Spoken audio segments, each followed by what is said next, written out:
This is Talk Business and Politics with Roby Brock. I'm Roby Brock. Welcome to the program. As always, we're glad to have you with us. We are joined now by Congressman French Hill from Washington, D.C. It is always good to have the congressman from the 2nd District of Arkansas with us. Congressman, thanks for being here. Thanks, Roby. Thanks for the invitation. Yeah, thanks for the invitation, Roby. Let's talk about taxes here. I want to hear what the framework being discussed is. I can tell you I've read a lot about this proposed tax plan, this tax reform plan. I feel like there's still a lot of details that are have not been released yet, but I'm just kind of more interested in today. What is the framework of this tax reform debate?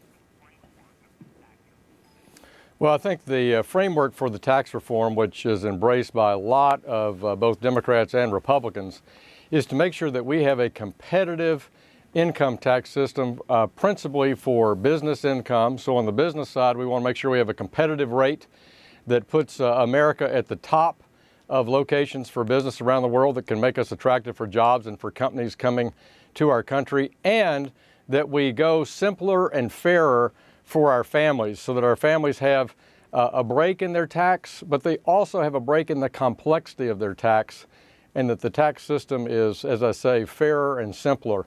With 6 billion hours of compliance time and 70,000 pages of tax law and regulations, it's time to clean it up and make it simpler.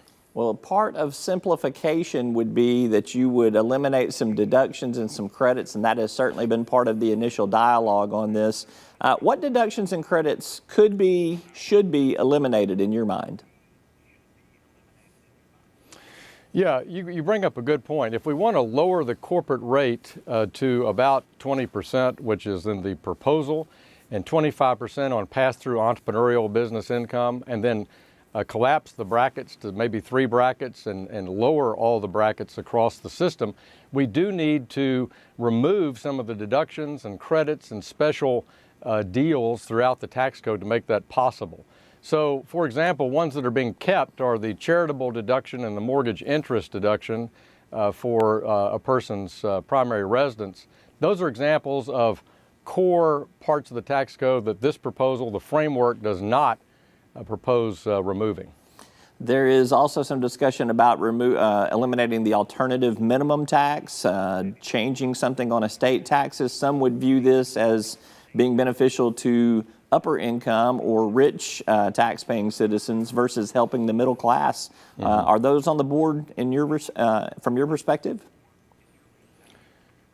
I think in the framework, changes to both of those have been, were in the framework that was discussed by the Senate Finance Committee, House Ways and Means, and the Trump Treasury. They are potentials for change because the way this plan is targeted, the framework is targeted, is to improve investment. We've had like 10 years of stagnant wages, and we've had 10 years of subpar economic growth, like 1.9% average annual growth.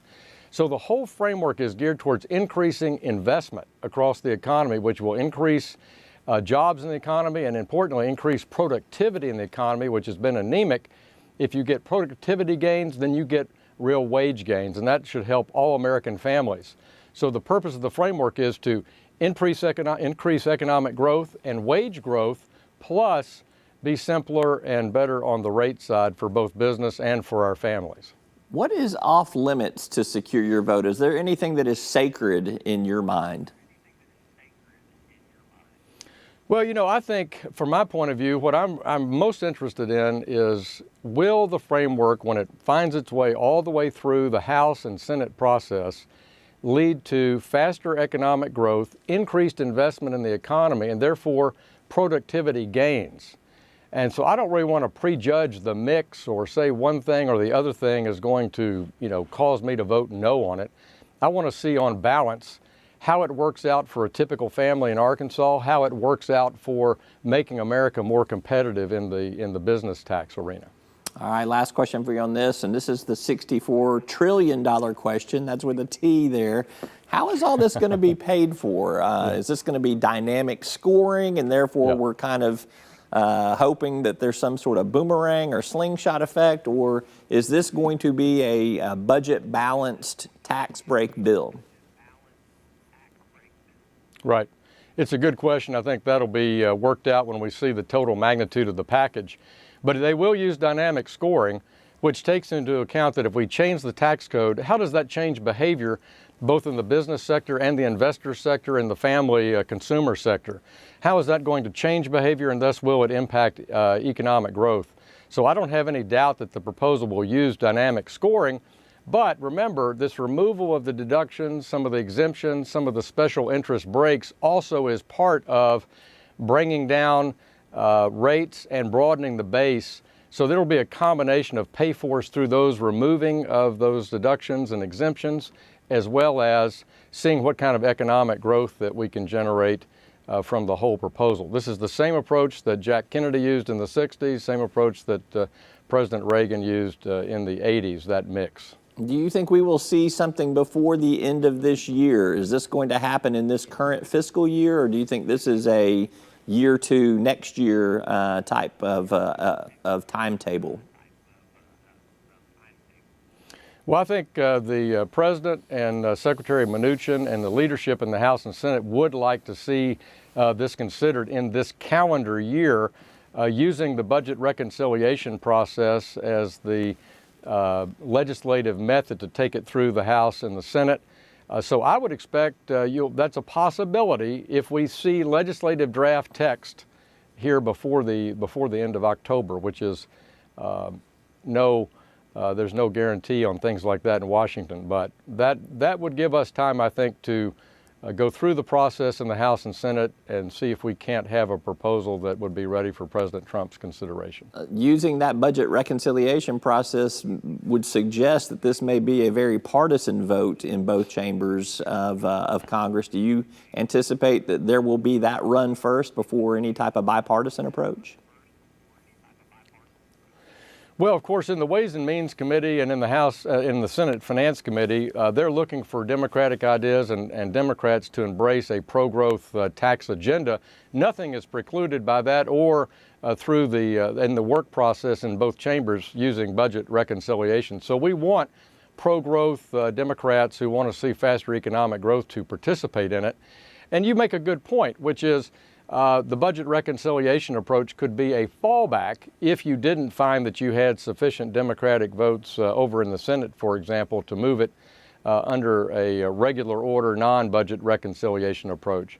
I think we've designed it this way so that we have that fallback capability to be able to bring tax relief forward through the legislative process in case we don't have 60 votes in the Senate. All right, he's Congressman French Hill. He's a Republican, represents the 2nd District of Arkansas. We're going to take a quick commercial break. I got a couple more questions for you, Congressman, if you'll stick around through this break. We're back with more right after this.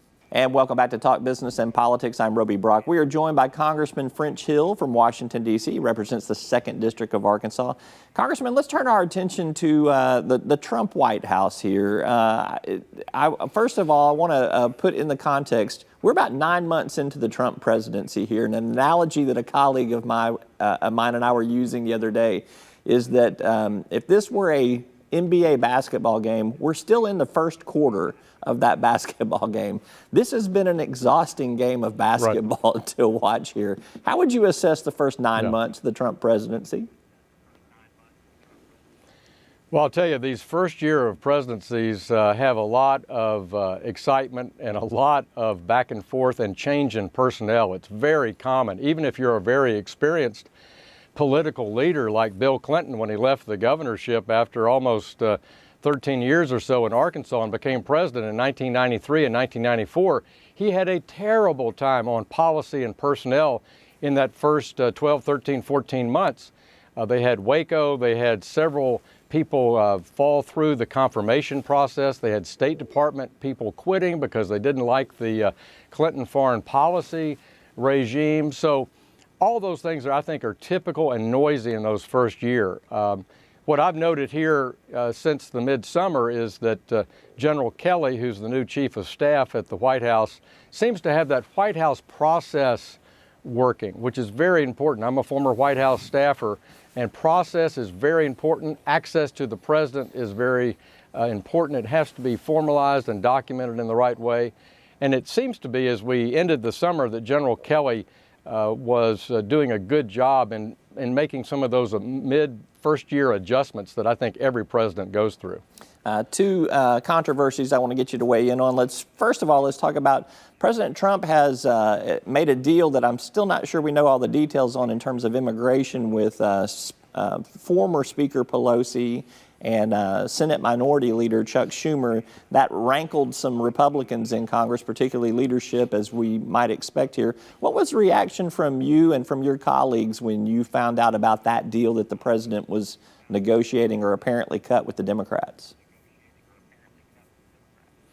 Well, it wasn't clear to me that after that dinner that the Senate Minority Leader and Democratic Leader in the House had with the President that there really was a deal. I know they went out and issued a press release that there was a deal, that in disconnected reforming and fixing the so-called DACA problem from funding the border security barrier along the southern border. But I really didn't view it as a deal or new news. I felt like that was really blown out of proportion. People in America want a secure southern border. They want legal immigration to be improved. They want people who are here illegally and criminals deported. And so this border enforcement issue is still a very important part of what we have to do in Congress. And we have to find a solution to the DACA challenge for our young dreamers in the country and make sure that's we find a solution that's agreed to as well. What President Trump would like to do is combine those interior and exterior immigration improvements with a solution for the dreamers. So I didn't view that as a deal. I think it's just a discussion that's ongoing between Democrats and Republicans in the Congress and with the president. Fair enough. All right. A significant portion of this week has been consumed with the feud between President Trump and Tennessee Senator Bob Corker, who described the White House as an adult daycare. He said the president is on the verge of World War III. You know Senator Corker. He is a voice of sobriety, excuse me, in the U.S. Senate. Do you personally have questions about some of the questions that Senator Corker has raised about Trump and this White House? Well, I think that it would be good for the United States and for our foreign policy if the President and Senator Corker dropped the rhetoric a bit. Because as I said, I think that one of the strengths in this administration has been the national security team with LeMaster, Tillerson, Mattis, Vice President Pence, in guiding some of the major changes that we've needed to make in our foreign policy. And I've been supportive of those changes, and I'm supportive of Senator Corker's leadership over at the Senate Foreign Relations Committee. So I think it would be better for our work abroad if both sides dropped that rhetoric a bit. But does Senator Corker's comments, does it raise some concerns with you? I mean, again, this was not kind of a petty fight for him, I wouldn't think. This was something I felt like my interpretation is that he wanted to make sure this was out there in the public dialogue. Yeah, I take your point. I don't agree with it based on the interactions I've had with the White House National Security team here before the Congress and in private meetings. So I haven't seen evidence of Senator Corker's characterization, but he's entitled to his own opinion. All right, he's Congressman French Hill. As always, we appreciate your insight. Thanks for being with us. Thanks, Roby. Thanks for the invitation. And we're back with more right after this word from our sponsors. Stick around.